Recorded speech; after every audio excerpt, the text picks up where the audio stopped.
Hi all. కాకరకాయలో చేదంతా పోవాలంటే నేనైతే ఇలా అయితే చేస్తానండి. కాకరకాయలో కాస్త పెద్ద దొడ్డుప్పు అంటారు కదండి, కల్లుప్పు. ఆ ఉప్పు అయితే వేసుకొని కొంచెంసేపు ఆగి ఇలా అయితే గట్టిగా స్మాష్ చేసుకుంటూ ఉంటాను. అయితే ఈరోజు ఈ రెసిపీస్ అయితే ప్రిపేర్ చేశాను. రసం, నెక్స్ట్ వైట్ రైస్, ఇంకా నెక్స్ట్ వచ్చేసరికి వడియాలు. హాయ్ అండి, కాకరకాయ ఫ్రై అయితే రెడీ అయిపోయింది. టేస్ట్ అయితే చాలా బాగుంది, సూపర్ అనమాట. మీరు కూడా కంపల్సరీగా ట్రై చేయండి. నేనైతే మన ఛానల్లో ఫుల్ లెంత్ వీడియో అయితే పోస్ట్ చేస్తానండి, చూసేయండి. ఒకసారి తిని చూద్దాం. నేనైతే ఇలా ఉత్తిదే తినేస్తాను, అన్నం వరకు కూడా వెళ్దాం.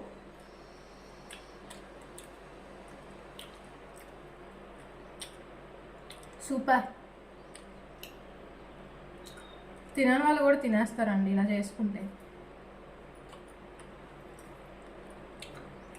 ఇటువైపు కర్రీ అంతా అయిపోయింది, చాలా బాగుంది. కంపల్సరీ ట్రై చేయండి. బాయ్.